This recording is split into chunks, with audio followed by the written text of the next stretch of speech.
May I come in, sir? आइए। नमस्ते sir. नमस्ते नमस्ते। मुक्ता जी, आप चिड़ावा झुंझुनू से हैं? जी सर। और आपका तो एजुकेशन बहुत लंबा रहा है।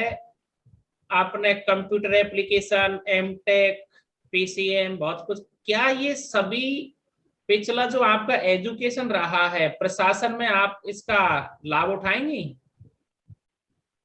निश्चित रूप से सर, मुझे लगता है सभी प्रकार की शिक्षा जो हम ग्रहण करते हैं वो हमारे लिए जीवन के हर मायने में काम में आती है। ये जो शिक्षा मैंने ग्रहण की है 2012 में मैंने एमटेक किया, ये मैंने अपने आप को रिलेवेंट बनाए रखने के लिए किया, क्योंकि 2005 में जब मैंने एमसी किया तो उसके बाद में बहुत बड़ा गैप हो गया था। तो मुझे लगा कि चलो एक बार फिर से रिवाइवल करते हैं कि मैंने क्या क्या पढ़ा। और फिर जो मैंने पढ़ा उसका टेस्ट लेने के लिए मैं एक ऐसा प्लेटफॉर्म चाहती थी, तो मैंने नेट का एग्जाम भी दिया और by the grace of God मुझे ऑल इंडिया रैंक 3rd मिली थी और मैं उसको क्वालिफाई कर पाई। तो मैं अपने आप को समय समय पर चुनौतियां देती रहती हूँ और मुझे लगता है ये जो मेरा एटीट्यूड है मुझे प्रशासन में बहुत हेल्प करेगा। अलग चलिए, अलग प्रकार की चुनौतियां आती है, उनके लिए तैयार रहना जरूरी है। वेरी गुड, बहुत बढ़िया बात। आप मुझे ये बताइए, शेखावाटी का जो क्षेत्र है राजस्थान के नक्शे में, पूर्व पश्चिम उत्तर दक्षिण जो हमारे 32-33 जिले हैं, शेखावाटी शेखावाटी स्पेशल क्या विशेषता है शेखावाटी की जो और जगह नहीं है? जी सर। सर शेखावाटी अगर भौगोलिक विशेषताओं में देखें तो यह एक अर्ध शुष्क मरुस्थलीय प्रदेश है। यदि सामाजिक विशेषताओं में देखें तो यहाँ के रंगरूट और यहाँ के शिक्षक पूरे राजस्थान में फेमस है। रंगरूट तो पूरे भारत में अपना परचम फहराए हुए हैं। इनके अलावा यदि धार्मिक विशेषताएं देखें तो यह धार्मिक दो मतलब सभी प्रकार की धार्मिक परंपराओं को अपने अंदर समाहित किए हुए हैं। और पिछले कई दशकों से अगर हम देखें तो यहाँ सामाजिक सौहार्द, चाहे पूरे विश्व में चाहे भारत में कहीं भी बिगड़ा हो, लेकिन यहाँ सामाजिक सौहार्द बहुत अच्छे से बना हुआ है। ये भी कहा जाता है कि जैसे हमारे देश की राजनीतिक राजधानी जैसे दिल्ली है, आर्थिक राजधानी बंबई है, तो सांस्कृतिक राजधानी कहाँ मानी जाती है? सर राजस्थान की सांस्कृतिक राजधानी, मैं चूंकि शेखावाटी से बिलोंग करती हूँ तो मैं शेखावाटी ही कहूंगी, लेकिन बहुत सारे लोग जो मारवाड़ से बिलोंग करते हैं वो मारवाड़ को सांस्कृतिक राजधानी जयपुर की राजस्थान की मानते हैं। लेकिन सांस्कृतिक रूप से बहुत समृद्ध प्रदेश है। चिड़ावा अपने आप में एक पहचान बनाता है, अलग से क्या है चिड़ावा का?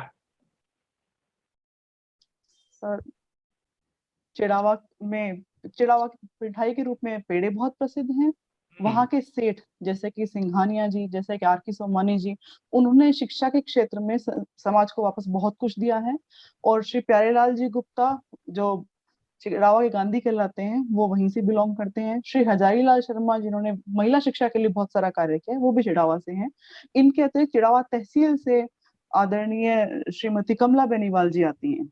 जी, आपका पसंदीदा सब्जेक्ट, क्योंकि आपने जो बीकॉम, एमकॉम, एमटेक जो किया था, यहाँ तो पूरे चारों पेपर आपने आरएस में अलग से पढ़ने पड़े होंगे। जी सर। आप मुझे ये बताएंगे कि आपका जो एथिक्स है, नीति शास्त्र, ये आपके आरएस मेंस के कौन से पेपर में आता है? जी सर, ये पेपर 2 के खंड अ में आता है।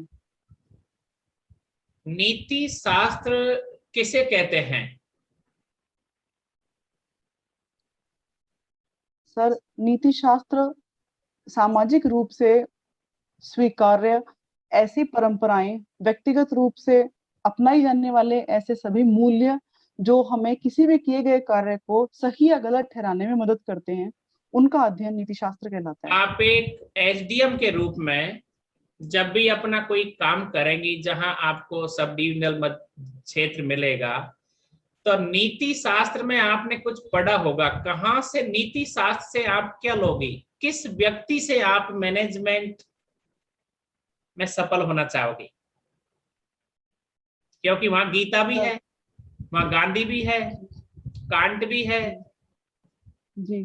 तो आप कृष्ण और महात्मा गांधी दोनों में से किसे अपना गुरु बनाओगी सफलता के लिए?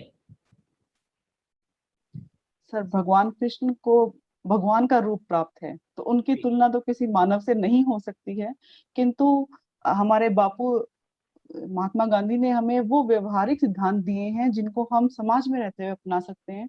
तो मुझे लगता है कि मैं बापू के सर्वोदय की भावना, कांत की ड्यूटी फॉर ड्यूटी, और बापू का जो और साधन साध्य की पवित्रता वाले सिद्धांत हैं, ट्रस्टीशिप के सिद्धांत हैं, वो आज भी प्रासंगिक हैं मेरा और वो मेरा मेरी जो मदद भी कहने का करेंगे। मेरा जो कहने का अर्थ है कि आप एक बार कृष्ण भगवान को भगवान हटा दीजिए और एक युद्ध में सेनापति या रणनीतिकार के रूप में देखिए पहले, कि वो हर समस्या को मुस्कुराते हुए हल करते हैं।